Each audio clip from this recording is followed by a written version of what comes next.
Angel one ॲपमध्ये shares bye कसे करायचे आणि सेल कसे करायचे. आपण पहिल्यांदा आपल्याला कोणता स्टॉक बाय करायचे तो पाहायचा आहे. तर त्या शेअर्सवर क्लिक करायचे. तर त्या शेअरची प्राइस चाललेली आहे ₹299.60. तर आपल्याला इथं बायचा ऑप्शन आहे. बायवर क्लिक केल्यानंतर इथं 3 ऑप्शन दिसतात. डिलिव्हरी, इंट्राडे आणि पे लेटर. तर आपल्याला डिलिव्हरीमध्ये बाय करण्यासाठी नंबर ऑफ शेअर्स, समजा 1 शेअर्स टाकायचा असेल तर आपल्याला इथं मार्जिन रिक्वायर 299 लागतात. तर आपल्याकडे अवेलेबल कॅश किती आहे, तर आपण किती क्वांटिटी, मॅक्सिमम क्वांटिटी किती बाय करू शकतो ते इथं दिलेलं आहे. समजा आपल्याला 10 क्वांटिटी बाय करायची असेल तर आपल्याला ₹2,996 लागणार आहेत.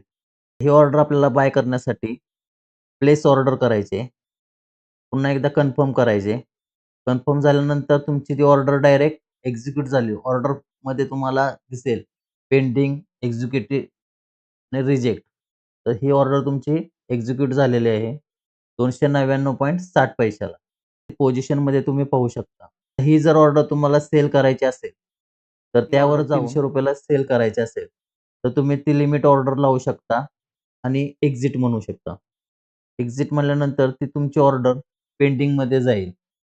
अशा पद्धतीने जेव्हा तो स्टॉक ₹300 ला येईल, तेव्हा तो ऑटोमॅटिकली सेल होऊन जाईल. बाय आणि सेल करू शकतो.